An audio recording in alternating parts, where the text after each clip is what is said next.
가뭄으로 울음소리조차 잃어버린 마을. 그곳에 생명수를 전하기 위해 온몸으로 빗물을 받아낸 작은 동자승의 순수한 마음에 관한 이야기입니다. 해는 불덩이가 아니었다. 그것은 하늘에 박힌 거대하고 잔인한 눈이었다. 대지를 향해 이글거리는 증오를 토해내는 듯 그 눈이 한번 이 땅을 훑고 지나가면 모든 것이 바싹 타들어갔다. 산사의 이름은 감로암이었으나 달콤한 이슬이 내린 것은 까마득한 예실이었다. 암자 뒤편의 늙은 소나무들은 거친 숨을 헐떡였고 잎들은 푸른 빛을 잃고 누렇게 말라 비틀어져 갔다. 마당은 거북의 등껍질처럼 쩍쩍 갈라져 그 틈새로 지옥의 아귀가 숨을 쉬는 듯 뜨거운 바람이 훅훅 불어왔다. 가뭄이었다. 지독한 가뭄이었다. 감로암의 큰 스님 해광은 이 모든 풍경을 법당 창호지 너머로 물끄러미 바라보고 있었다. 그의 나이 70. 그의 눈은 가뭄의 마른 저수지처럼 깊고 고요했으나 그 안에는 세상의 모든 현상을 공으로 돌리는 수행자의 냉철함이 자리하고 있었다. 모든 것은 인연 따라 일어나고 인연 다하면 사라지는 법. 그는 입안으로 금강경의 한 구절을 되뇌었다. 이 가뭄 또한 지나갈 것이며 이 고통 또한 영원하지 않을 것이다. 대지는 목마름을 통해 비의 소중함을 깨닫고 중생은 이 고난을 통해 무상의 도리를 배울 터였다.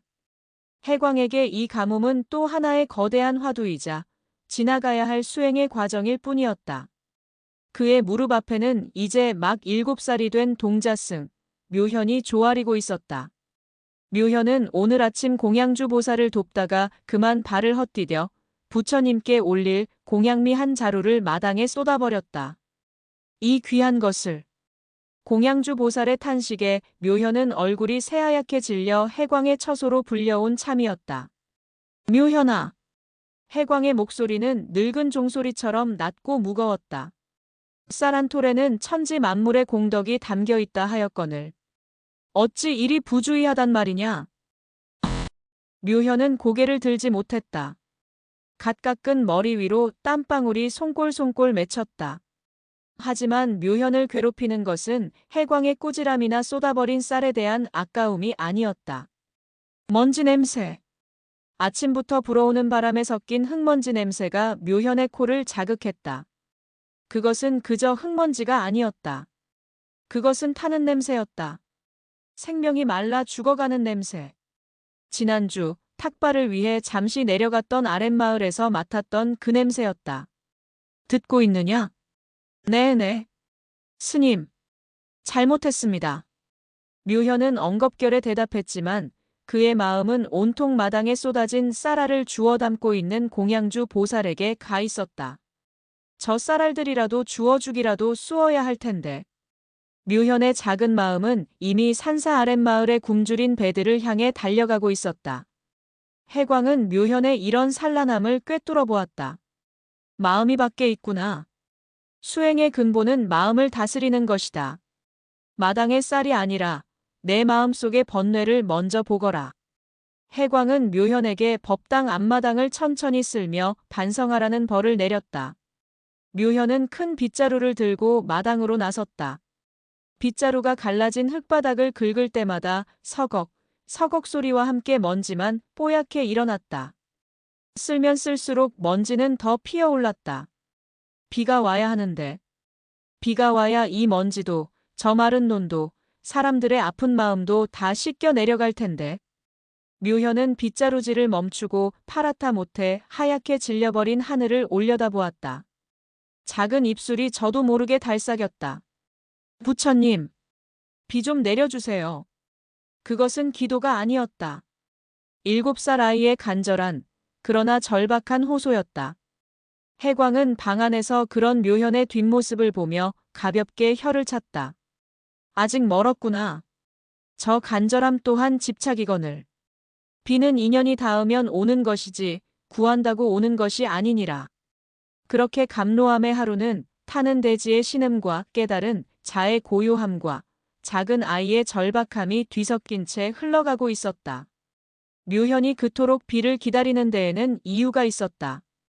그가 감로함에 온 것은 불과 반년 전 역병으로 부모를 모두 잃고 해광 스님이 거둔 아이였다. 그래서인지 묘현은 아랫마을의 고통에 유달리 민감했다. 일주일 전 묘현은 사형인 직관 스님을 따라 장작을 구하기 위해 아랫마을로 내려갔었다. 해광 스님은 수행자는 산문을 나서는 것을 삼가야 한다고 했지만 절간의 살림을 맡은 원주 스님의 고집으로 어쩔 수 없이 길을 나선 터였다. 마을은 죽어 있었다. 봄이면 진달래가 흐드러지게 피고 개울물 소리가 요란하던 그곳은 잿빛으로 변해 있었다. 마을 어귀의 거대한 느티나무는 앙상한 가지만을 하늘로 뻗고 있었고 그나마 남은 잎들은 모조리 떨어져 바닥을 뒹굴었다.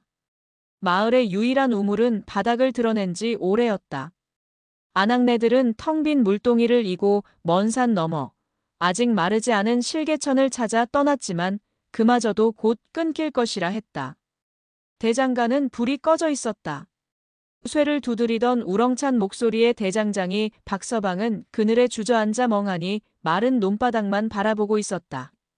스님, 오셨습니까? 목소리마저 갈라져 나왔다. 직관 스님이 근심 어린 얼굴로 물었다. 보릿고개도 아닌데 어찌 이리 기력이 없으십니까? 기력은 무슨? 먹어야 기력이 나지요. 밭에 씨를 뿌린들 싹이 나야 말이지요. 애들 입에 풀칠할 것이 없습니다. 풀뿌리도 이젠 다 말라버렸어요. 그때였다. 묘현은 그것을 보았다. 박서방의 집 헛간 그늘에서 묘현보다 2살은 어려 보이는 여자아이가 웅크리고 앉아 있었다. 아이는 울고 있었다. 그런데 이상했다. 소리가 나지 않았다. 아이는 분명 울고 있었다. 작은 어깨가 격렬하게 들썩이고 입은 엉엉 우는 모양으로 벌어져 있었다. 하지만 목에서는 흐윽, 흐윽하는 바람 새는 소리만 날 뿐 시원한 울음소리가 터져 나오지 않았다. 마른 울음이었다. 눈물샘마저 말라버린 아이. 울음소리조차 내지 못할 만큼 지쳐버린 아이. 그 옆에서 아이의 어미인 듯한 여인이 텅 빈 죽 그릇을 든 채 아이의 등을 하염없이 쓸어내리고 있었다. 묘현은 그 자리에 얼어붙었다. 쌀을 쏟았을 때보다 해광 스님에게 꾸지람을 들었을 때보다 수백 배는 더 큰 공포와 슬픔이 밀려왔다. 아프다라는 생각과 함께 작은 가슴이 꽉 막혀 숨을 쉴 수가 없었다. 묘현아, 가자. 직관 스님이 묘현의 팔을 잡아 끌었다. 묘현은 걸음을 옮기면서도 자꾸만 뒤를 돌아보았다. 아이는 여전히 소리 없이 울고 있었다. 그날 밤 묘현은 끙끙 앓았다. 꿈속에서 그 마른 울음소리가 자신을 계속 따라왔다. 물이 없어. 물. 잠꼬대를 하는 묘현을 해광 스님이 물끄러미 내려다보았다. 열이 높구나. 중생의 고통에 이입하는 것은 수행자의 덕목이나 그 고통에 함께 빠져드는 것은 어리석음이다. 내가 아프다고 저 아이가 낫는 것이 아니며 내가 운다고 하늘에서 비가 내리는 것이 아니다. 해광은 차가운 물수건을 묘현의 이마에 얹어주며 나직이 말했다. 자비란 함께 우는 것이 아니라 울음을 그치게 할 방도를 찾는 것이다. 그리고 그 방도는 오직 깨달음과 지혜에 있느니라. 묘현은 그 깊은 뜻을 알지 못했다. 그저 눈을 감으면 소리 없이 우는 아이의 얼굴이 떠올랐고 코에는 타는 듯한 흙먼지 냄새가 진동했다. 울음을 그치게 할 방도는 묘현에게 너무 어려웠다. 묘현이 아는 단 하나의 방도는 물이었다. 물이 있어야 해. 물만 있으면 저 아이도 울음을 그치고 박서방 아저씨도 기운을 차릴 텐데. 그날 이후 묘현의 유일한 기도는 비가 되었다.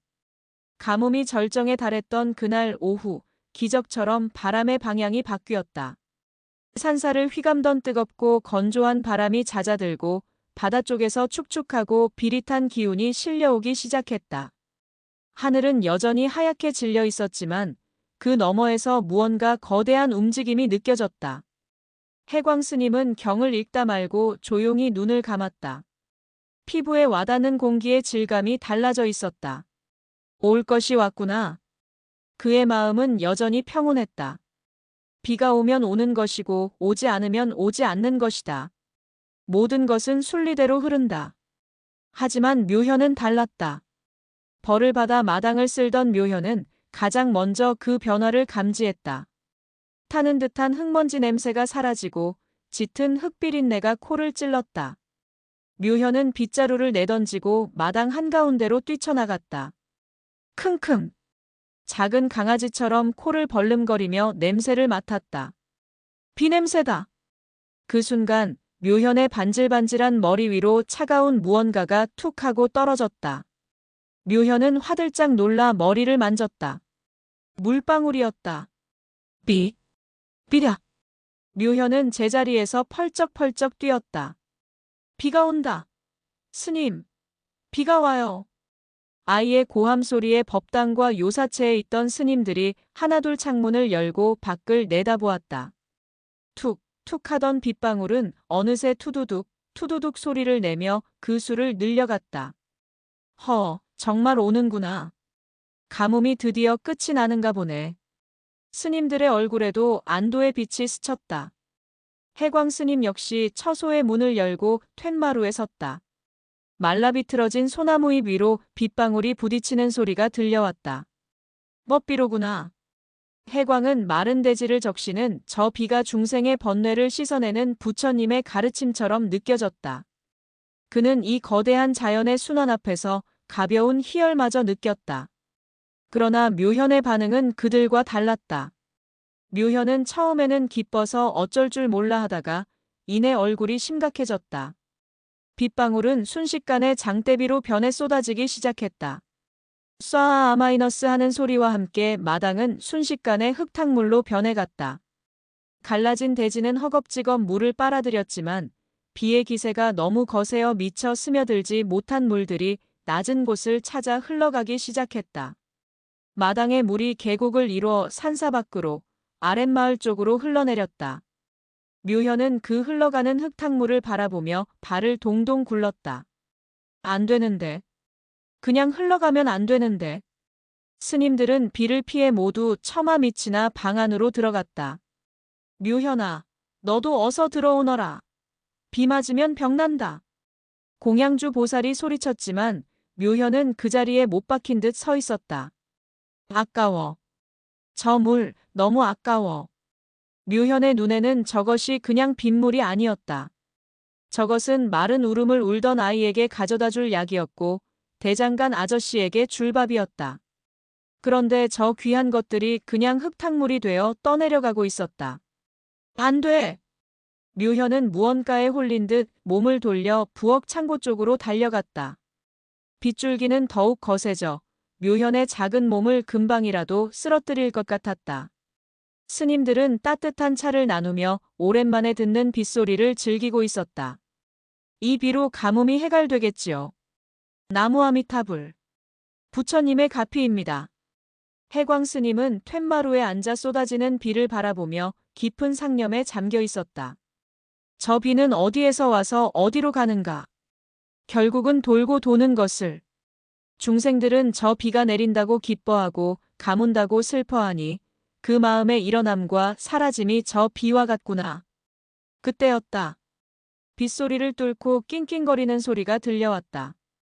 해광의 시선이 소리가 나는 부엌 창고 쪽으로 향했다. 저게 무슨... 묘현이었다. 묘현은 자신의 몸집만 한 거대한 나무 함지박대야를 끌어내려 안간힘을 쓰고 있었다. 그것은 겨울철 수십 포기의 배추를 절여 김장을 담글 때나 쓰는 절에서 가장 큰 그릇이었다. 아이의 힘으로는 도저히 무리였다. 묘현은 함지박을 붙잡고 끙끙거리다가 빗물에 미끄러져 엉덩방아를 찧었다. 흠뻑 젖은 승복이 흙투성이가 되었다. 묘현아! 해광이 낮게 불렀지만 묘현은 듣지 못했다. 아이는 포기하지 않고 다시 일어나 함지박을 밀기 시작했다. 밀리지 않자 이번에는 온몸을 이용해 함지박을 굴리기 시작했다. 대구루루 마이너스 쿵. 함지박이 굴러 마당 한가운데 멈춰섰다. 빗물이 그 안으로 사정없이 쏟아져 들어갔다. 묘현은 그제야 만족한 듯 헤헤 웃었다. 그리고는 함지박이 바람에라도 날아갈까봐 작은 두 손으로 함지박의 가장자리를 꽉 붙잡고 그 옆에 쪼그려 앉았다. 비는 묘현의 머리와 어깨를 사정없이 때렸다. 아이는 쏟아지는 비를 온몸으로 맞으며 함지박 안에 빗물이 고이는 것을 황홀한 눈빛으로 바라보고 있었다. 이 기이한 광경에 차를 마시던 스님들도 공양주 보살도 모두 하던 일을 멈추고 밖을 내다보았다. 저 녀석이 원주 스님이 기가 막힌다는 듯 소리쳤다. 저 귀한 함지박을 빗물에 굴리다니. 저 철딱선이 없는 놈. 비 맞고 병이라도 들면 어쩌려고 저런다니. 공양주 보살은 안타까워 발을 동동 굴렀다. 스님들의 수군거림이 커졌다. 저 아이가 아침에 쌀을 쏟더니 이젠 비를 맞고 장난을 치고 있다는 것이었다. 해광 스님의 얼굴도 딱딱하게 굳어졌다. 수행자의 채통을 지키지 못하는 경거망동. 쌀을 쏟은 벌을 뉘우치기는커녕 빗속에서 더 큰 장난을 치고 있었다. 도를 넘어섰구나.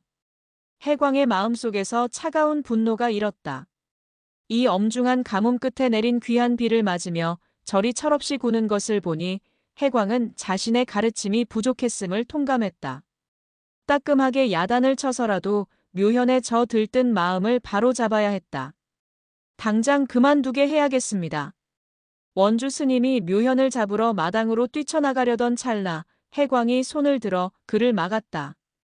되었네. 내가 가겠네. 해광 스님은 신발을 신고 툇마루에서 내려섰다. 스님들은 숨을 죽였다. 감로함에서 가장 엄격한 해광 스님이 직접 나서는 것은 묘현이 단단히 혼이 날 것이라는 징조였다. 해광은 우산도 쓰지 않았다. 그는 성큼성큼 빗속을 걸어 마당 한가운데 함지박 옆에 쪼그려 앉은 묘현의 등 뒤에 섰다. 거대한 노승의 그림자가 빗속에 젖은 작은 동자승을 덮었다. 묘현아. 세상의 모든 빗소리를 한순간에 멈추게 할 만큼 낮고 엄한 목소리였다. 묘현은 화들짝 놀라 뒤를 돌아보았다. 비에 흠뻑 젖은 해광 스님이 자신을 내려다보고 있었다. 스님의 눈은 가뭄에 말라붙은 논바닥처럼 차갑고 딱딱했다. 묘현은 자신이 또 큰 잘못을 저질렀음을 직감했다. 스님, 지금 무얼 하고 있는 것이냐? 해광의 목소리에는 천둥 같은 노기가 실려 있었다. 빗줄기가 스님의 얼굴을 타고 흘러내려 수염 끝에 매달렸다. 당장 그만두고 들어오지 못할까? 이 귀한 비를 맞으며 장난을 치다니 수행자의 몸가짐이 이게 다 무엇냐? 묘현은 잔뜩 겁에 질려 고개를 숙였다. 작은 어깨가 파르르 떨려왔다. 추워서 떠는 것인지 무서워서 떠는 것인지 알 수 없었다. 장난이 아닙니다. 묘현이 기어들어가는 목소리로 대답했다. 무엇이? 장난이 아니면 무엇이냐? 이 함지박은 또 어찌 된 것이며 이 꼴은 또 무엇이냐? 내가 아침에 쌀을 쏟은 벌을 잊었느냐? 해광의 호통에 묘현의 눈에 그렁그렁 눈물이 맺혔다. 하지만 묘현은 도망가지 않았다. 오히려 함지박을 더욱 세게 끌어안았다.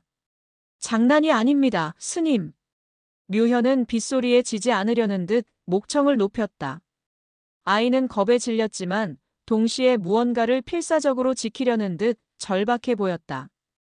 그럼 무엇이냐? 어서 바른 대로 고하거라. 해광이 한 걸음 더 다가서며 다그쳤다. 그 순간 묘현은 울음을 터뜨리는 대신 고개를 번쩍 들었다. 비에 젖은 아이의 얼굴은 눈물과 빗물로 범벅이 되어 있었지만 그 두 눈은 이상하리만치 반짝이고 있었다. 물을 받아야 합니다. 아이는 절규하듯 외쳤다. 해광은 순간 말문이 막혔다. 물을 받아? 하늘이 이리 많은 물을 주시거늘 내가 어찌 또 물을 받는단 말이냐? 이 물 그냥 흘려보내면 안 됩니다. 이 물은 아주 소중한 물입니다. 묘현은 함지박의 고인 물을 손으로 철썩 치며 외쳤다. 아랫마을 사람들이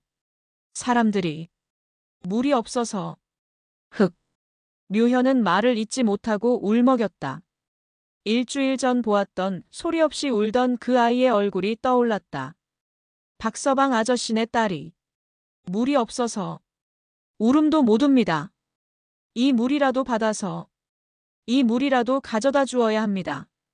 이 물 마시면 울 수 있을 겁니다. 울 수 있으면 괜찮아질 겁니다.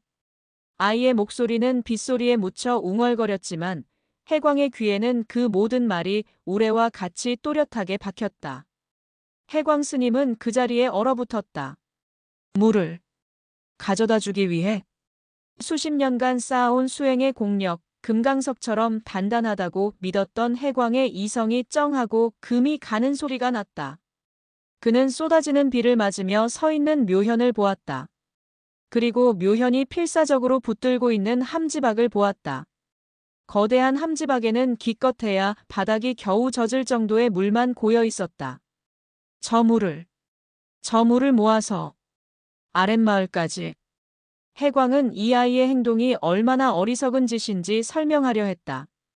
이 비는 온 대지를 적실 것이며 우물도 곧 찰 것이라고 내가 이리 고생하지 않아도 된다고 말하려 했다. 하지만 말이 나오지 않았다. 대신 거대한 망치로 머리를 세게 얻어맞은 듯한 충격이 온몸을 휩쓸었다. 해광은 자신을 돌아보았다. 그는 비가 오자 법비를 떠올렸고 자연의 순환을 생각했다. 가뭄이라는 현상 뒤에 숨은 공의 도리를 사유했다. 하지만 이 7살짜리 아이는 빗방울이 떨어지는 그 순간 사람을 생각했다. 타는 목마름으로 소리조차 내지 못하고 우는 아이를 생각했다. 해광이 경전 속에서 자비라는 글자를 찾고 있을 때 묘현은 온몸으로 빗물을 맞으며 자비를 실천하고 있었다. 해광의 가르침은 기다리라는 지혜였지만 묘현의 마음은 지금 당장 달려가야 한다는 순수한 연민이었다. 빗줄기가 거세졌다. 해광은 묘현의 앞에 서서 아이의 맑고 순수한 눈동자를 가만히 들여다보았다. 그 눈에는 두려움도 원망도 없었다. 오직 자신이 모은 빗물이 다시 흙탕물 속으로 사라질까봐 걱정하는 안타까움만이 가득했다. 해광의 뺨을 타고 흐르는 것이 빗물인지 아니면 늙은 수행자의 눈에서 흐르는 뜨거운 참회의 눈물인지 분간할 수 없었다. 그는 자신이 평생을 바쳐 읽어온 수천 수만의 경전이 지금 빗물에 흠뻑 젖어 자신을 올려다보는 이 작은 동자승의 한마디 말보다 무겁지 않음을 깨달았다. 아! 해광의 입에서 낮은 탄식이 터져나왔다. 해광은 그 자리에 서서 꼼짝할 수 없었다. 빗줄기는 늙은 스님의 몸을 사정없이 때렸지만 그는 추위도 젖은 옷의 불쾌함도 느끼지 못했다. 그의 안에서는 거대한 무언가가 무너져 내리고 있었다. 울 수 있으면 괜찮아질 겁니다. 7살 동자승의 그 한마디가 해광이 70평생 쌓아올린 깨달음이라는 거대한 탑을 송두리째 흔들고 있었다. 해광은 무엇을 보아왔던가? 그는 가뭄을 보며 무상을 보았고 중생의 고통 속에서 업을 보았으며 쏟아지는 비를 보며 순환이라는 거대한 일을 보았다. 그는 현상 너머의 본질을 꿰뚫는 것을 수행이라 여겼다. 하지만 이 아이는 묘현은 현상을 본 것이 아니었다. 이치를 본 것도 아니었다. 묘현은 사람을 보았다. 목이 말라 울음조차 삼켜버린 작은 아이를 보았다. 해광이 고통받는 중생을 가엾다 여기며 관조할 때 묘현은 그 아이의 마른 목구멍을 함께 느꼈다. 해광의 자비가 머리에서 가슴으로 내려오는 차가운 지혜였다면 묘현의 자비는 발바닥에서부터 심장으로 치고 올라오는 뜨거운 공감이었다. 나는 무엇을 한 것인가? 해광은 자신의 두 손을 내려다보았다. 경전을 쥐고 목탁을 잡고 향을 피우던 깨끗한 손. 이 손으로 단 한 번이라도 저 아이처럼 누군가의 목마름을 채우기 위해 빗물 속의 함지박을 붙잡아 본 적이 있었던가? 없었다. 스스로의 대답이 비수처럼 가슴에 꽂혔다. 그는 중생을 구제하겠다고 발언하였으나 정작 비에 젖으며 빗물을 받는 저 작은 아이 하나를 구제하지 못했다. 오히려 장난이라며 호통을 쳤다. 수행자의 몸가짐이라는 틀에 갇혀 살아있는 부처의 행동을 알아보지 못했다. 스님, 잘못했습니다. 하지만 묘현은 해광의 침묵이 더 큰 꾸지람의 전조라 생각했는지 겁에 질려 울먹이면서도 함지박을 놓지 않았다. 이물만, 이물만. 그때였다. 해광의 늙은 무릎이 툭 하고 꺾였다. 스님! 묘현이 놀라 소리쳤다. 해광은 빗물이 흥건한 흙바닥에 묘현의 눈앞에 무릎을 꿇고 있었다. 일은 평생 단 한 번도 부처님 앞을 제외하고는 꺾인 적 없던 그 무릎이었다. 툇마루에서 이 광경을 지켜보던 스님들은 경악했다. 큰 스님! 아니, 스님께서 어찌 저 흙바닥에. 원주 스님이 뛰쳐나가려 했지만 해광은 손을 들어 그들을 제지했다. 해광은 무릎을 꿇은 채 흠뻑 젖은 묘현을 올려다보았다. 묘현의 눈높이에서 해광은 비로소 묘현이 보았던 세상을 보았다. 묘현아. 해광의 목소리는 더 이상 천둥 같지 않았다. 그것은 빗물에 젖어 갈라진 늙은이의 나약한 음성이었다. 잘못한 것은 내가 아니다. 네.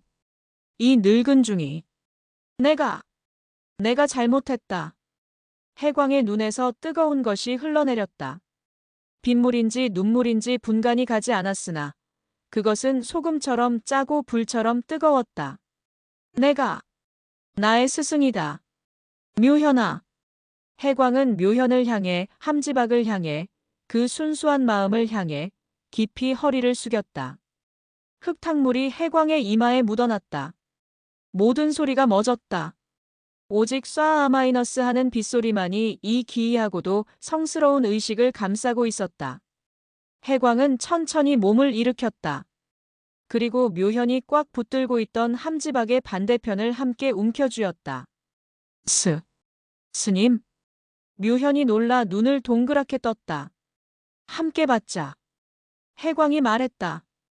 이 함지박이 가득 찰 때까지. 아니, 우리가 가진 모든 그릇이 가득 찰 때까지. 저 아랫마을 아이가 실컷 울 수 있을 때까지. 우리 함께 이 비를 받자. 해광은 다른 한 손으로 자신의 늙은 소매를 걷어붙였다. 빗속에 나란히 선 늙은 스승과 어린 동자. 해광은 더 이상 하늘의 이치를 보지 않았다. 그는 오직 함지박 안에 고여가는 생명수만을 바라보고 있었다. 툇마루에 서 있던 스님들은 망부석이 되었다.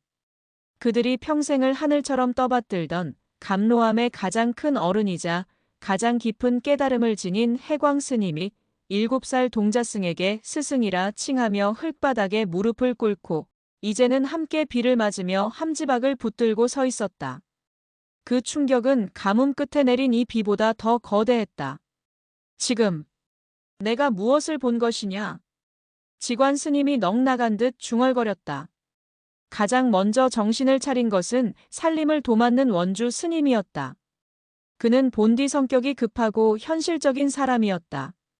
그는 해광 스님의 저 기이한 행동의 이유를 단박에 꿰뚫어 보았다. 아랫마을. 그래, 아랫마을 때문이구나. 우리는 비가 와서 살았다고 기뻐할 때 저 아이는 당장 마실 물을 생각했고 큰 스님은 그 마음을 보신 게야. 원주 스님의 얼굴이 삽시간에 붉게 달아올랐다. 부끄러움이었다. 뭐하고들 서 있는 게야. 원주 스님이 다른 스님들을 향해 버럭 고함을 질렀다. 큰 스님과 묘현이가 저 빗속에 서 있는 것이 안 보이는가. 저 함지박 하나로 아랫마을 수백 명의 목을 다 축일 수 있을 듯 싶으냐. 스님들은 그제야 퍼뜩 정신을 차렸다. 당장 절간에 있는 모든 그릇을 가지고 나온다. 항아리든 바가지든 바루대든 밥그릇이든 쌀독도 비우고 된장독도 비운다. 어서. 원주 스님의 호령은 사찰을 깨웠다. 네. 고요하기만 하던 산사가 순식간에 부산스러워졌다. 스님들이 각자의 처소로, 부엌으로, 창고로 뛰어갔다. 이 항아리 가져가세. 이보게, 직관. 자네는 저기 큰 솥을 좀 들게. 공양주 보살님. 거기 뒤주에 있는 쌀자루 좀 어서 다른 곳으로 옮겨주시오. 그 뒤주도 써야겠습니다. 쿵, 탕, 와르르. 온갖 그릇들이 마당으로 쏟아져 나왔다. 쌀을 담던 가장 큰 독부터 간장을 담던 작은 종지까지, 부처님께 공양을 올리던 깨끗한 녹그릇 바루들까지 예외는 없었다. 스님들은 더 이상 비를 피하지 않았다. 그들은 묘현과 해광 스님처럼 빗속으로 뛰어들었다. 흠뻑 젖는 것도 아랑곳하지 않고 마당 곳곳에 그릇들을 펼쳐놓기 시작했다. 쏴 아 마이너스 토도독 투둑 통 퉁 쨍. 마당은 거대한 교향악단이 되었다. 하늘에서 내리는 빗방울이 수십, 수백 개의 빈 그릇들을 두드리며 각기 다른 소리를 냈다. 그것은 비어있음이 채워짐으로 변하는 소리였다. 묘현은 눈이 휘둥그레져서 이 광경을 바라보았다. 마당 가득 펼쳐진 그릇들. 그리고 그 사이를 바삐 오가며 자신처럼 흠뻑 비에 젖은 스님들. 묘현은 해광 스님을 올려다보았다. 해광은 쏟아지는 비를 그대로 맞으며 함지박에 물이 차오르는 것을 미소 띤 얼굴로 지켜보고 있었다. 그 미소는 묘현이 지금껏 본 해광 스님의 그 어떤 모습보다도 따뜻하고 평화로워 보였다. 스님, 보거라, 묘현아. 해광이 빗소리를 뚫고 나직이 말했다. 저것이 내가 울린 소리다. 내 순수한 마음 하나가 이 감로함의 모든 빈 그릇들을 울리고 있다. 묘현은 그 말의 뜻을 다 알지 못했다. 그저 자신을 혼내던 무서운 큰 스님이 지금은 자신과 함께 비를 맞아주고 있다는 사실이, 그리고 저 많은 스님들이 자신을 도와주고 있다는 사실이 꿈만 같았다. 묘현의 작은 가슴이 벅찬 감동으로 터질 듯이 부풀어 올랐다. 아이의 눈에서 다시 눈물이 흘렀다. 이번에는 무서워서도 슬퍼서도 아니었다. 빗물보다 더 따뜻한 고마움의 눈물이었다. 밤새 내린 비는 동틀 무렵이 되어서야 가늘어지기 시작했다. 감로함의 마당은 완전히 다른 세상이 되어 있었다. 마당을 가득 채웠던 수백 개의 크고 작은 그릇들은 이제 맑고 차가운 생명수를 가득 머금고 있었다. 가뭄의 먼지는 온데간데 없고 깨끗하게 씻긴 그릇들 위로 새벽의 희미한 빛이 반사되어 보석처럼 반짝였다. 스님들은 밤새 뜬 눈으로 비를 맞으며 그릇들을 지켰다. 혹여 짐승이라도 와서 물을 흐릴세라. 혹여 바람에 그릇이 넘어질세라 노심초사했다. 물이 찼다. 원주 스님이 가장 큰 쌀독에 가득 찬 물을 보며 감격에 겨운 목소리로 말했다. 해광 스님은 흠뻑 젖은 몸으로 법당에 들어가 부처님께 삼배를 올렸다. 하지만 그의 기도는 예전과 달랐다.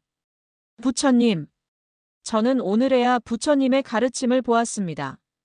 경전 속의 죽은 글자가 아니라 빗물 속에 살아 숨쉬는 당신의 마음을 보았습니다. 이 늙은 중이 이제야 첫걸음을 떼려 하오니 부디 이 물이 마르지 않게 하소서. 날이 밝자 해광은 모든 스님을 마당으로 불러 모았다. 이제 길을 떠날 때가 되었다. 해광의 선언에 스님들은 긴장했다. 지관 스님은 지게를 준비하게. 원주 스님은 가장 큰 물독들을 단단히 동여맬 짚을 가져오시오. 나머지 스님들은 각자 자신이 들 수 있는 가장 큰 그릇을 챙기시오. 큰 스님, 설마 이 물을 전부 가져간다.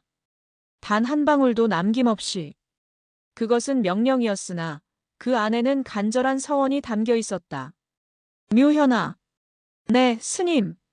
묘현은 밤새 비를 맞았음에도 불구하고 쌩쌩한 얼굴로 달려왔다. 너는 이 물을 들거라. 해광이 내민 것은 묘현이 쓰던 작은 나무 바루였다. 그 안에도 밤새 모인 빗물이 가득 담겨 있었다. 이것은 내가 처음으로 받은 물이다.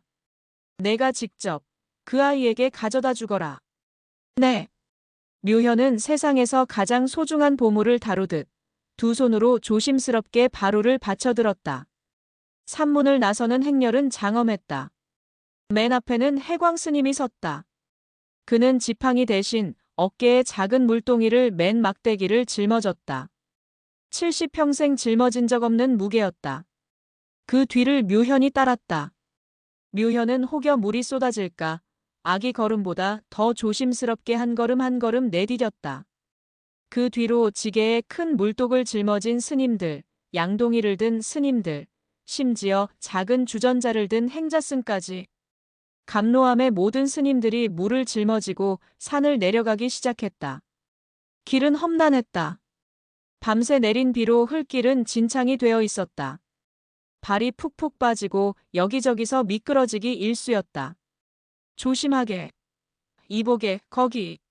길이 무너졌네. 가장 힘든 것은 해광 스님이었다. 늙은 스님의 다리는 젖은 솜처럼 무거웠고 어깨를 짓누르는 물동이의 무게는 천근만근이었다. 수행으로 단련된 정신과 달리 그의 육신은 늙고 쇠약했다. 해광 스님의 안색이 하얗게 질리고 숨소리가 거칠어졌다. 일이 무거운 것을. 그는 자신이 짊어진 것이 고작 물 몇 되에 불과한데도 일이 힘든데 아랫마을 사람들은 수십 리길을 걸어 이 물을 길어왔을 것을 생각하니 다시금 가슴이 먹먹해졌다. 그때 해광 스님이 발을 헛디뎌 크게 휘청했다. 어깨에 물동이가 쏟아지려는 찰나, 스님! 묘현이 자신의 바로를 한 손에 위태롭게 든 채 다른 작은 손으로 해광 스님의 팔을 필사적으로 붙잡았다. 괜찮으십니까? 해광은 묘현의 작지만 단단한 손을 바라보았다. 자신을 지탱해주는 그 작은 손길에 해광은 울컥 눈물이 쏟아질 것 같았다. 괜찮다. 괜찮다, 묘현아. 해광은 묘현의 손을 마주잡고 다시 균형을 잡았다. 내가 나를 이끌고 있구나. 아닙니다, 스님. 우리가 함께 가는 겁니다. 그 아이에게 어서 가야 합니다. 묘현의 재촉에 해광은 다시금 힘을 냈다. 늙은 스승은 어린 동자의 손을 잡고 진흙탕 길을 한 걸음 더 내디뎠다. 깨달음이란 고고한 산 정상에 홀로 앉아있는 것이 아니라 이렇듯 진창에 발이 빠져가며 누군가의 손을 잡고 함께 걷는 것임을 해광은 비로소 온몸으로 배우고 있었다.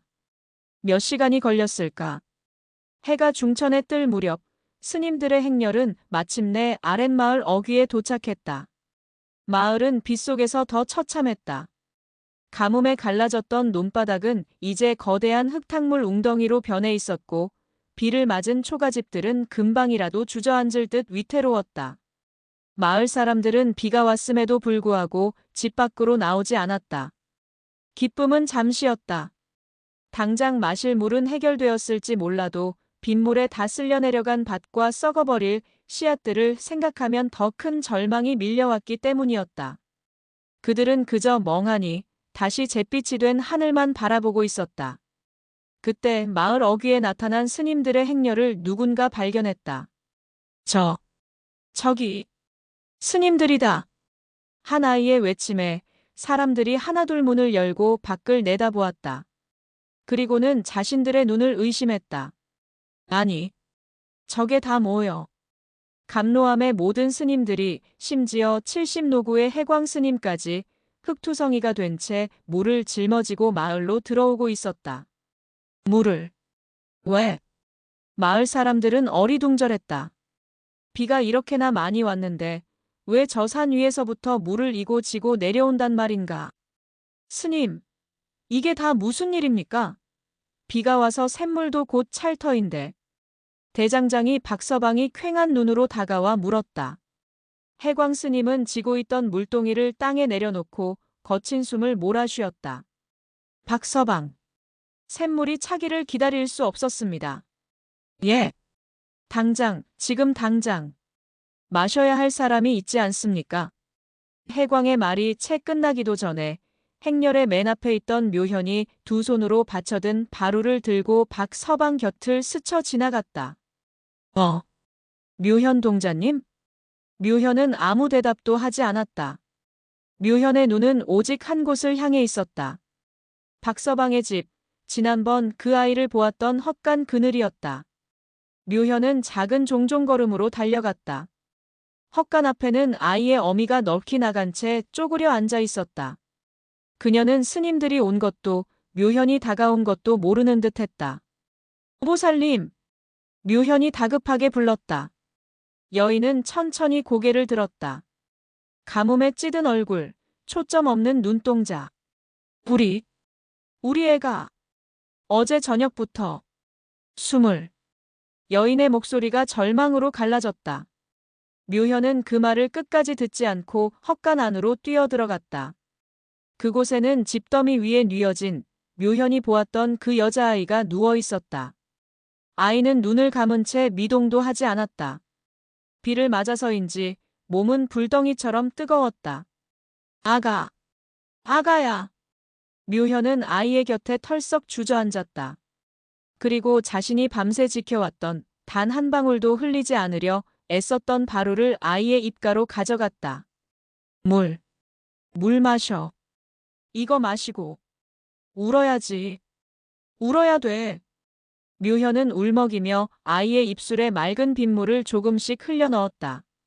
박서방도 해광 스님도 모든 스님과 마을 사람들이 숨을 죽이고 이 광경을 지켜보았다.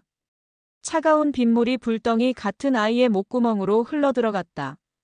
한 방울. 그리고 또 한 방울. 아이는 미동도 없었다. 묘현의 손이 파르르 떨려왔다. 제발, 제발, 마셔. 응. 묘현의 눈에서 굵은 눈물방울이 뚝뚝 떨어져 빗물이 담긴 바루 안으로 섞여 들어갔다. 그때였다. 아이의 마른 입술이 미세하게 꿈틀거렸다. 그리고 닫혀있던 입이 작게 벌어지며 컥, 컥 하고 마른 기침을 내뱉었다. 숨을. 아이의 어미가 외마디 비명을 질렀다. 묘현은 다시 한번 바루를 기울였다. 이번에는 조금 더 많은 물이 아이의 입속으로 흘러들어갔다. 아이는 본능적으로 그 물을 꿀꺽하고 삼켰다. 기적이었다. 모두가 숨을 죽였다. 묘현은 바루에 남은 물을 천천히 전부 아이의 입에 넣어주었다. 아이는 물을 다 삼키고 나서도 한참이나 눈을 감고 있었다. 헛간 안에는 묘현의 흐느낌과 여인의 거친 숨소리만 가득했다. 이대로 끝인가 하는 절망이 다시 피어오르던 바로 그 순간. 아이의 작은 가슴이 크게 부풀어 올랐다. 그리고 으아 악마이너스. 말은 울음이 아니었다. 칠흑 같은 절망을 찢고 터져나오는 우렁차고 시원하고 서러운 생명의 울음소리였다. 그 울음소리는 헛간을 넘어 박서방의 집을 넘어 비에 젖은 마을 전체로 울려 퍼졌다. 울었다. 우리 복실이가 울었어. 아이의 어미는 그제야 딸아이를 부둥켜 안고 통곡하기 시작했다. 흐엉. 살았구나. 내 새끼. 살았어. 어미의 울음소리와 아이의 울음소리가 하나로 뒤엉켰다. 그것은 전염이었다. 그 울음소리를 듣고 있던 마을 사람들, 박서방, 그리고 다른 아낙네들이 하나둘 주저앉아 울기 시작했다. 가뭄에 타들어가던 마음, 비가 와도 희망이 없던 절망, 그 모든 것이 아이의 울음소리 한 방에 무너져 내렸다. 그들은 스님들이 가져온 물 때문이 아니었다. 저 빗속을 뚫고 진흙탕을 헤치고 자신들을 잊지 않고 찾아와준 그 마음에 우는 것이었다. 해광 스님은 그 울음의 한가운데 우뚝 서 있었다.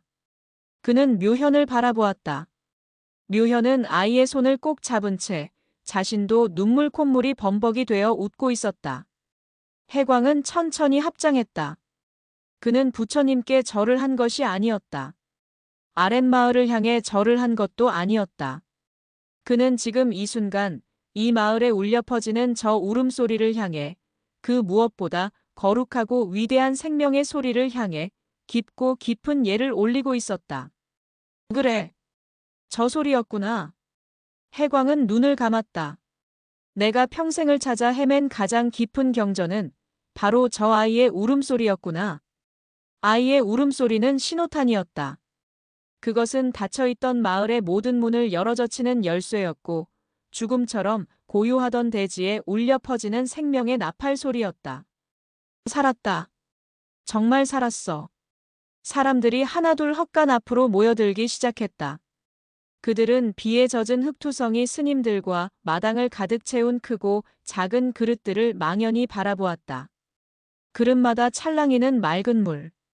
그것은 단순한 빗물이 아니었다. 저 멀고 험한 산길을 밟고 70노승의 어깨에 매여 어린 동자의 손에 받들려 이곳까지 온 마음이었다. 대장장이 박서방이 가장 먼저 쿵 하고 무릎을 꿇었다. 쇠망치보다 단단하던 그의 무릎이 흙탕물 속에 깊이 박혔다. 스님, 스님들. 그는 말을 잇지 못하고 거친 손으로 얼굴을 감쌌다. 그의 울음은 쇠를 달굴 때 나는 쇠소리처럼 거칠고 뜨거웠다. 저희가 죽을 죄를 지었습니다. 가뭄에 지쳐 산사에 계신 스님들을 원망했습니다. 우리만 일이 힘든데 스님들은 편히 불공이나 드린다. 흉을 보았습니다. 흑. 일이 저희를 굽어 살피실 줄도 모르고. 박서방의 참회에 마을 사람들도 모두 그 자리에 주저앉아 통곡하기 시작했다. 그들의 울음은 서러움과 미안함, 그리고 말로 다 할 수 없는 고마움이 뒤엉킨 진창 속의 외침이었다. 해광 스님은 흙탕물에 이마를 박고 절을 하려는 박서방에게 다가가 그의 거친 어깨를 부드럽게 그러나 단단히 붙잡아 일으켜 세웠다. 박서방, 이러지 마시오. 스님, 면목이 없습니다. 면목이 없는 것은 우리입니다. 해광의 목소리는 빗물에 씻긴 듯 맑고 단호했다. 그는 흙투성이가 된 자신의 가사를 내려다보았다. 우리가 너무 늦었습니다. 해광은 박서방의 손을 잡은 채 마을 사람들을 둘러보았다. 부처는 법당에만 있는 것이 아니었습니다. 우리는 금빛 불상 앞에서 중생의 고통을 덜어달라 빌었으나 정작 그 고통이 바로 여기 우리 발밑에서 신음하고 있는 줄을 몰랐습니다. 이 늙은 중의 눈이 너무 어두웠습니다. 해광은 잡고 있던 박서방의 손을 놓고 마을 사람들을 향해 깊이 허리를 숙였다. 여러분이 우리를 용서하시오. 큰 스님의 사죄. 그것은 마을 사람들에게 또 다른 충격이었다. 하늘처럼 멀게만 느껴지던 스님이 자신들과 같은 흙바닥에 서서 자신들에게 용서를 구하고 있었다. 그때 원주 스님이 쩌렁쩌렁한 목소리로 침묵을 깼다. 울고만 있을 때가 아니지 않소. 물이 식기 전에, 아니, 이 마음이 식기 전에 어서 나릅시다. 원주 스님은 지게에 진 가장 큰 물독을 가리켰다. 이 물은 묘현 동자가 저 아이를 살리고자 한 서원의 물이요. 해광 큰 스님의 참회가 담긴 물이며 우리 감로암 대중들의 발언이 담긴 물입니다. 어서 각자 집에 가장 깨끗한 그릇을 가져오시오. 그제야 마을 사람들은 정신을 차렸다. 그들은 황급히 집으로 달려가 텅 비어있던 물동이와 바가지, 솥단지를 들고 나왔다. 스님들은 짊어지고 온 물을 아낌없이 나누어 주기 시작했다. 이 물은 아기들 먼저 먹이시오. 이 물로는 쌀을 씻어 죽이라도 쑤시오. 물을 받는 아낙네들의 손은 파르르 떨리고 있었다. 그것은 단순한 물이 아니었다. 절망의 끝에서 건네받은 희망이었다. 그들은 물동이를 받아들고 스님들에게 연신 허리를 숙이며 눈물을 훔쳤다. 묘현은 어느새 회복한 복실이와 그 어미 곁을 지키고 있었다. 복실이의 어미는 묘현의 작은 손을 붙잡고 놓을 줄을 몰랐다. 동자님, 동자님, 이 은혜를, 이 은혜를 어찌 갚아야. 울지 마세요. 묘현은 흙먼지가 묻은 소매로 여인의 눈물을 닦아주었다. 이제 복실이가 울 수 있으니까 보살님은 그만 우셔도 됩니다. 아이의 맑은 위로에 여인은 다시 한번 목 놓아 울었다. 마당 가득했던 물그릇들은 순식간에 비워졌고 그 빈 그릇들은 마을 사람들의 마음에 가득 찬 온기로 채워졌다. 물과 눈물이 뒤섞여 가장 경건하고 거룩한 공양이 온 마을에 펼쳐지고 있었다. 물 공양이 끝나자 스님들은 떠날 채비를 하지 않았다. 해광은 흙탕물이 된 마을을 물끄러미 둘러보았다. 밤새 내린 비는 가뭄은 해결했지만 새로운 재앙을 몰고 왔다. 원주 스님. 예, 큰 스님. 우리 스님들이 오늘 하루 이 마을에 머물러야겠습니다. 비는 그쳤으나 저 무너진 담벼락과 밭을 보시오.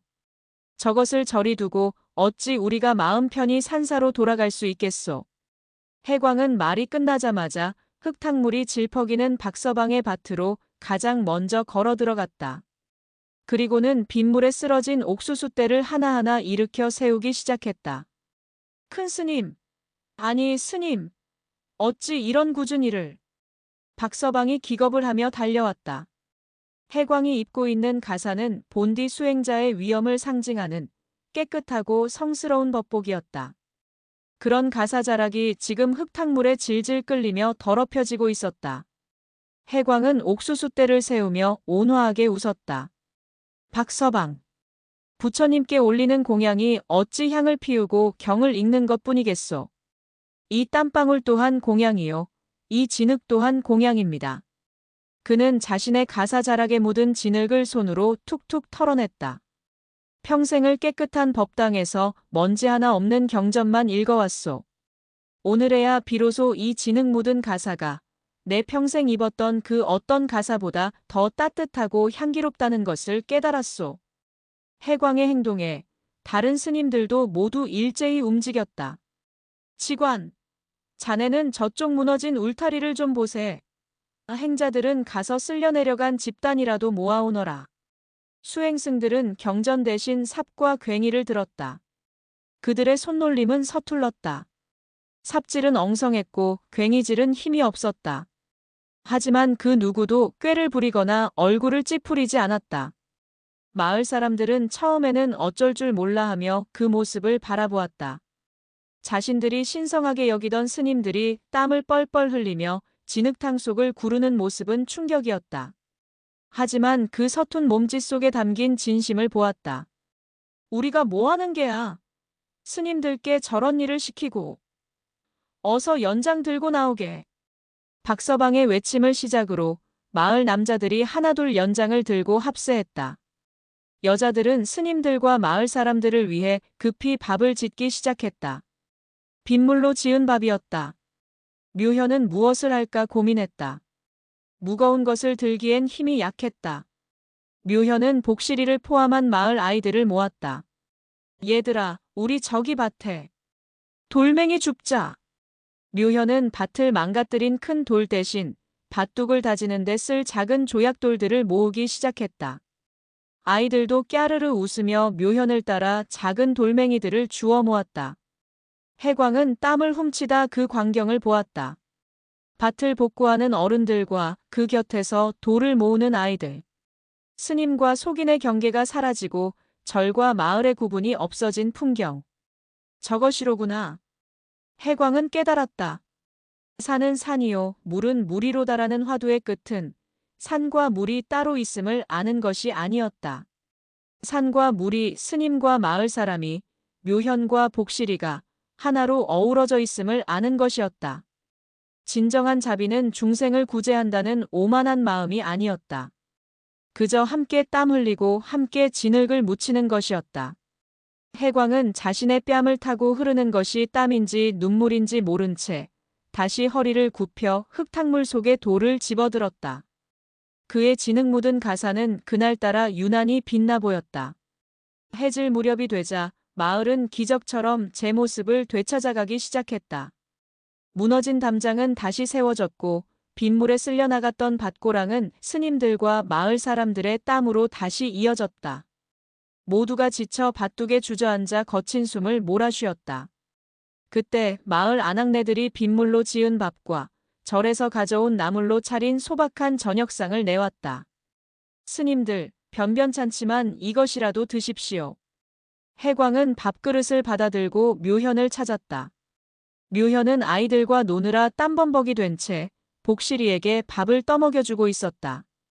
해광은 말없이 밥을 한술 떴다. 흙냄새와 땀냄새가 밴 거칠지만 달고 향기로웠다.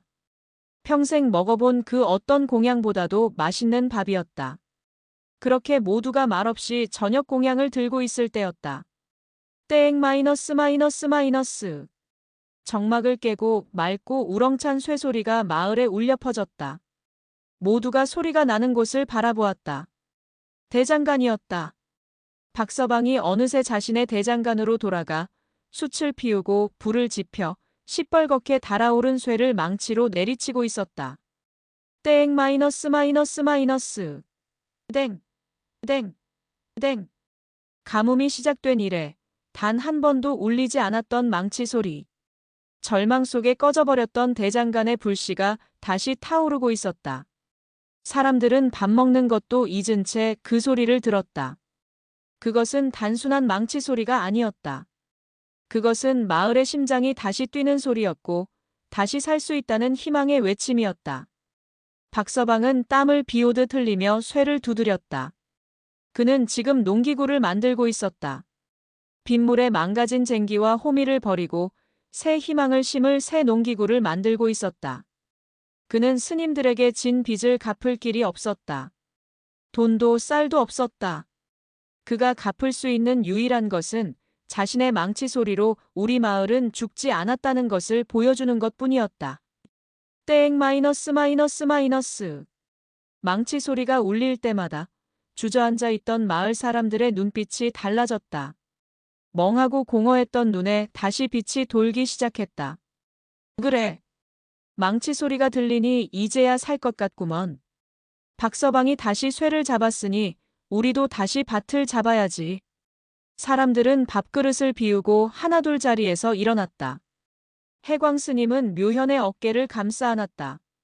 묘현아, 들리느냐? 네, 스님. 박서방 아저씨 망치 소리예요. 아주 시끄러워요. 묘현이 귀를 막는 신용을 하며 배시시 웃었다. 해광도 껄껄 웃었다. 하하, 그래. 시끄럽구나. 하지만 저 소리가 이 세상 그 어떤 목탁 소리보다, 그 어떤 연불 소리보다 더 맑고 거룩한 소리다. 해광은 묘현의 머리를 쓰다듬었다. 내가 함지박에 받은 그 빗방울 하나가 복실이의 울음소리가 되고 그 울음소리가 이제 저 망치 소리가 되었다. 내 작은 마음 하나가 이 죽어가던 마을을 다시 뛰게 한 것이다. 묘현은 그저 스님의 칭찬에 기분이 좋아 웃을 뿐이었지만 해광은 알았다. 이 망치 소리는 결코 멈추지 않을 것이다. 묘현이 보여준 그 순수한 마음이 사람들 가슴 속에 희망의 불씨로 옮겨붙었기 때문이었다. 다음 날 아침 스님들은 감로암으로 돌아갈 채비를 했다. 마을은 완전히 달라져 있었다. 밤새 울리던 망치 소리는 새벽녘에야 멈췄고 대장간 앞에는 날이 시퍼렇게 선 새호미와 낫이 수북이 쌓여 있었다. 마을 사람들은 스님들이 떠나는 것을 그냥 보지 않았다. 스님, 저희가 드릴 것이 이것밖에 없습니다. 그들은 밤새 창고를 뒤져 찾아낸 가장 좋은 감자와 옥수수, 그리고 얼마 남지 않은 곡식을 자루에 담아 스님들에게 내밀었다. 그것은 탁발동량이 아니었다. 어제 함께 땀 흘린 벗에게 주는 정성 어린 보답이었다. 아닙니다. 우리가 어찌 이것을... 원주 스님이 손사래를 쳤지만 박서방이 억지로 해광 스님의 지게에 자루를 얹었다. 스님들 덕분에 저희가 다시 살았습니다. 이것은 저희의 마음입니다.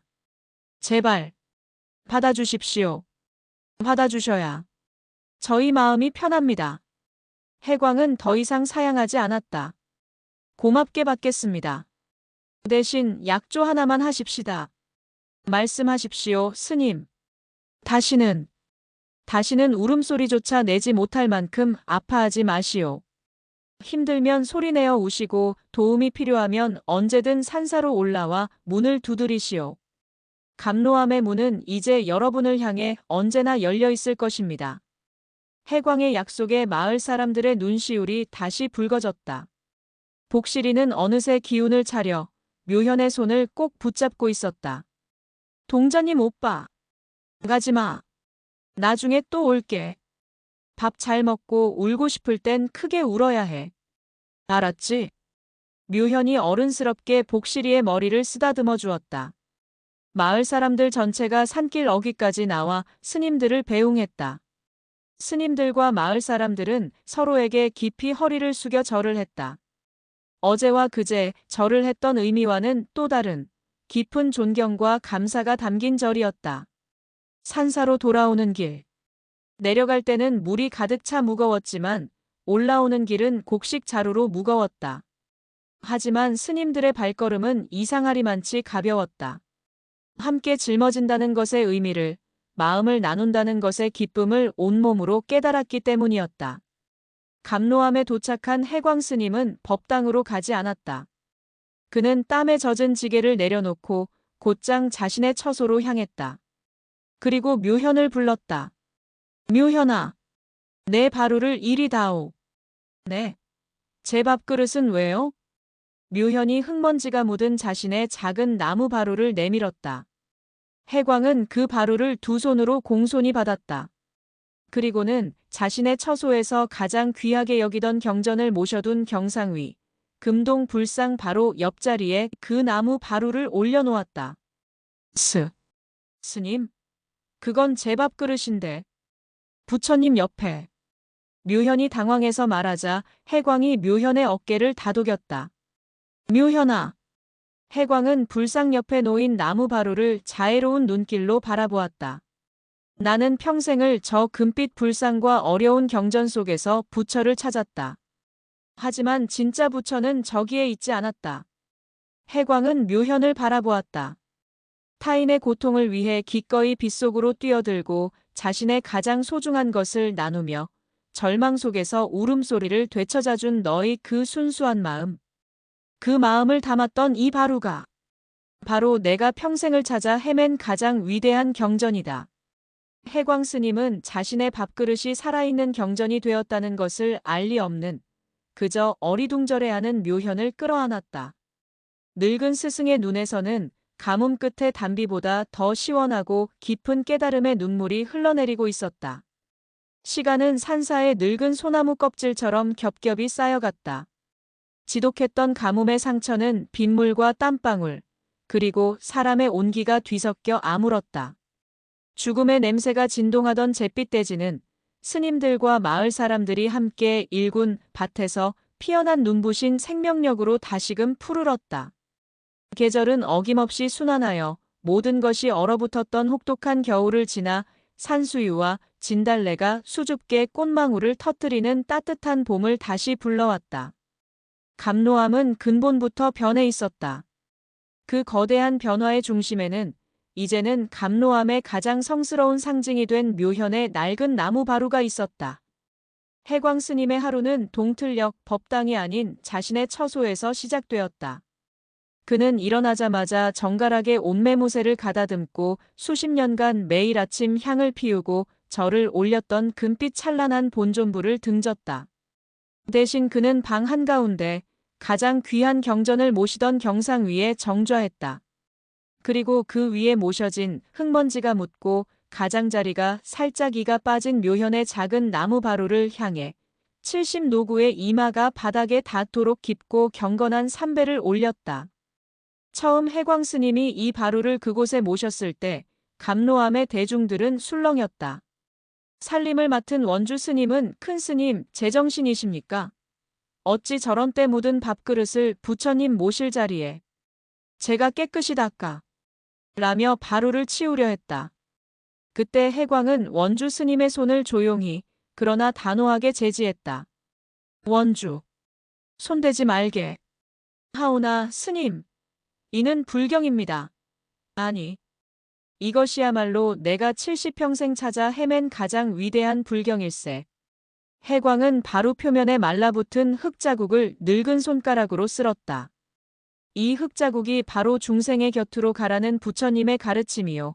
저희가 빠진 자국이 바로 너의 것을 아낌없이 나누라는 보시의 실천이며 이 텅 빈 그릇 자체가 바로 타인의 고통을 담아내라는 자비의 현신일세.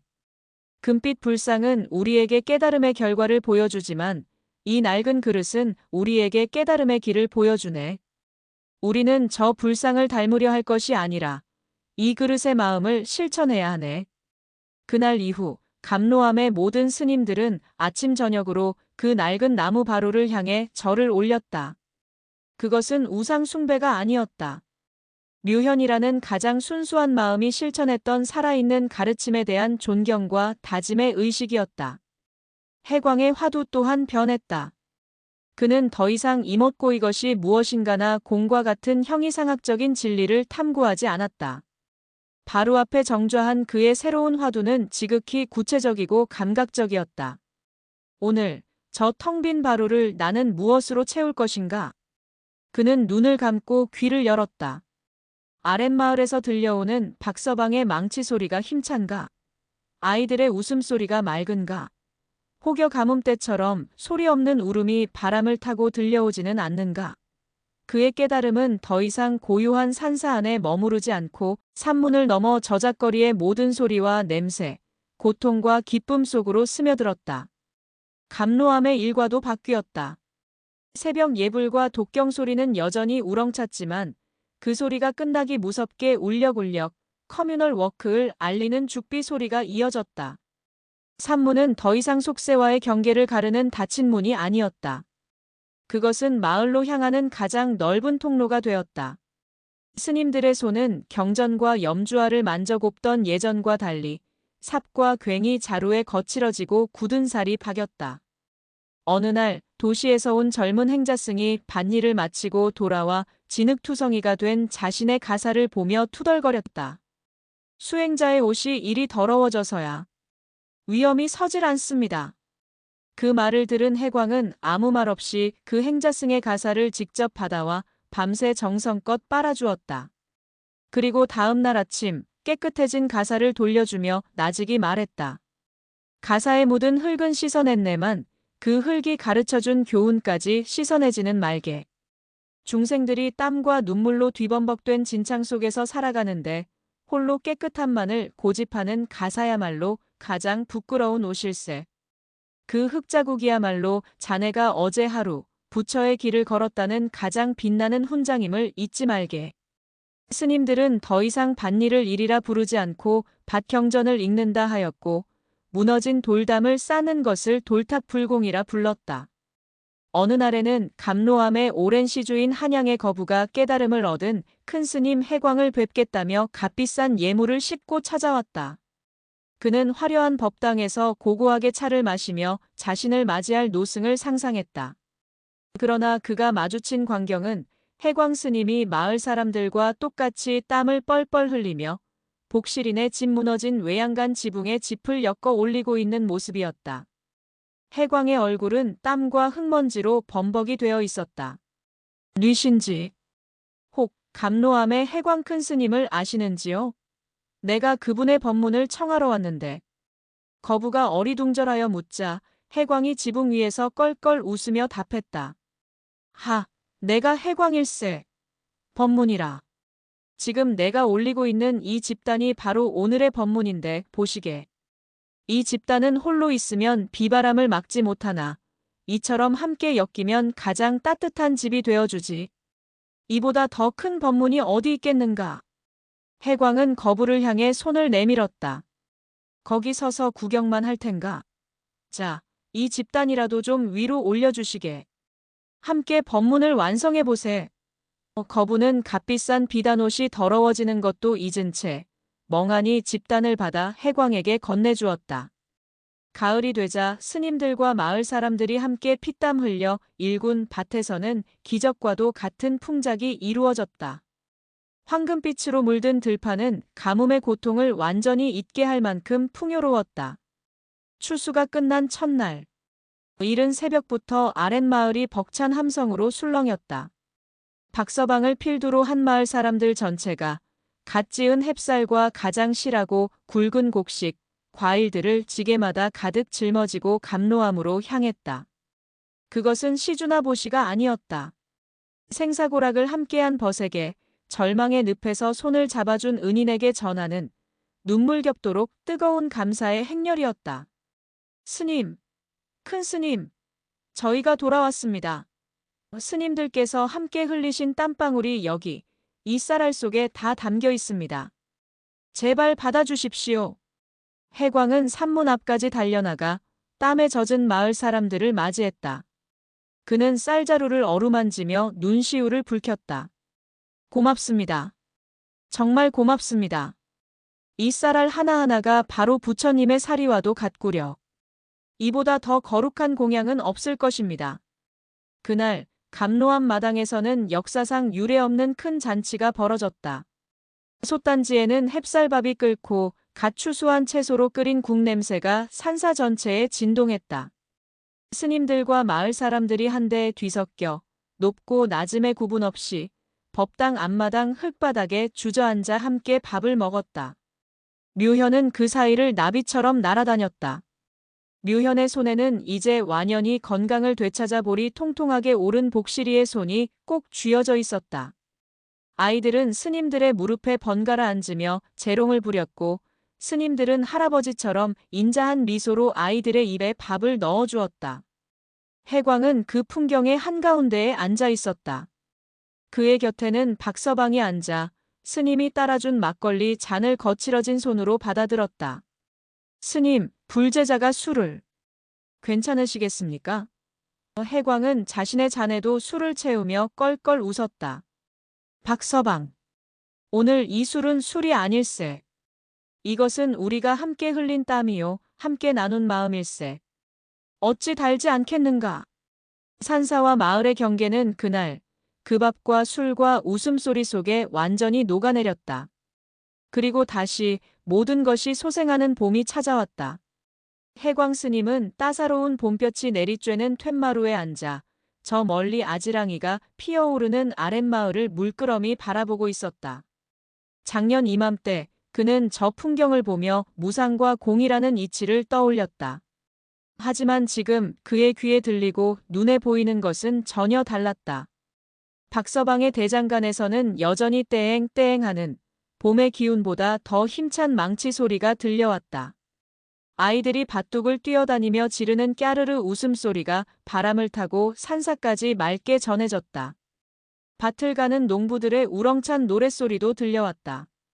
그 모든 소리가 해광에게는 세상 그 어떤 범종 소리보다 그 어떤 독경 소리보다 더 장엄하고 거룩한 법문으로 들렸다. 그때 묘현이 타박타박 해광의 곁으로 다가와 앉았다. 어느새 한 뼘은 더 자란 아이의 손에는 갓 쪄낸 뜨끈한 감자 2알이 들려 있었다. 큰 스님 드세요. 공양주 보살님이 주셨어요. 작년에 마을 아저씨들이 주신 우리 감자래요. 묘현이 우리 감자라는 말에 힘을 주며 뜨거운 감자를 호호 불어 한 알을 해광에게 내밀었다. 해광은 그 따뜻하고 묵직한 감자를 받아들고 묘현의 동그란 머리를 쓰다듬었다. 묘현아. 네, 스님. 이 늙은 중이 내게 묻고 싶은 것이 있다. 뭔데요, 스님? 어려운 거 말고요. 묘현이 감자를 베어 물며 웅얼거렸다.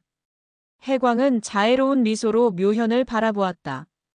나는 평생을 수만 권의 경전을 읽고 수십 년을 좌선하며 부처님의 가르침이 무엇인지 찾아 헤맸다. 그런데 묘현아, 이 늙은 중은 아직도 잘 모르겠구나. 너는 부처님의 가르침이 대체 무엇이라 생각하느냐? 해광은 시험하는 것이 아니었다. 그는 진심으로 이 작은 스승의 답을 구하고 있었다. 묘현은 가르침이라는 어려운 말에 눈을 끔뻑거렸다. 아이는 입안에 감자를 꿀꺽 삼키고는 잠시 골똘히 생각에 잠겼다. 그러다 자신의 손에 들린 나머지 감자 반쪽을 바라보며 말했다. 부처님의 가르침이요? 묘현은 고개를 갸웃거리더니 이내 환하게 웃으며 답했다. 그건 지금 복실이가 저 아래서 배고플까봐 이 감자를 얼른 반으로 쪼개서 달려가는 마음이요. 해광의 눈이 커졌다. 묘현은 거기서 그치지 않고 작년의 그날을 떠올리며 덧붙였다. 아, 그리고요. 하늘에서 비가 내릴 때. 아, 시원하다 하고 처마 밑에서 구경만 하는 게 아니고요. 누군가는 저 물이 꼭 필요할 텐데. 생각하면서 빗속으로 뛰쳐나가 세상에서 제일 큰 함지박을 찾는 거요. 그게 가르침 아닐까요? 아이는 그저 자신이 겪고 느낀 바를 순수하게 말했을 뿐이었다. 그 순간 해광의 온몸으로 깨달음의 전율이 흘렀다. 수십 년간 풀리지 않던 거대한 화두가 봄눈 녹듯 스르르 풀려내렸다. 허. 해광의 입에서 낮은 탄식이 터져나오더니 이내 산사가 울릴 듯한 크고 기쁜 웃음소리로 변했다. 하하. 그렇구나. 그래, 바로 그것이었구나. 배고픈 이에게 감자를 쪼개어 달려가는 마음. 목마른 이를 위해 빗속으로 뛰어드는 마음. 그것이 전부였구나. 해광은 묘현을 자신의 무릎에 앉히고 으스러져라 꽉 끌어안았다. 그래. 내가 평생을 찾아 헤맨 답이 경전 속에도 불상 안에도 없었다. 그것은 이 작은 아이의 순수한 마음 속에, 그리고 빗속의 함지박 안에, 흙탕물 묻은 가사 안에 함께 흘린 땀방울 속에 있었다. 해광은 깨달았다. 자비는 가지고 있는 고고한 관념이 아니었다. 그것은 기꺼이 행하는 뜨거운 동사였다. 깨달음은 번뇌가 사라진 고요한 열반이 아니었다. 그것은 타인의 고통 속으로 기꺼이 함께 걸어 들어가는 진흙 묻은 첫걸음이었다. 해광 스님은 자신을 스승이라 부르며 품에 안겨오는 묘현을 더 세게 안았다. 늙은 스승과 어린 동자. 서로가 서로에게 스승이 되고 서로가 서로에게 부처가 된 두 개의 따뜻한 마음이 감로함의 봄볕보다 더 환하게 세상을 비추고 있었다.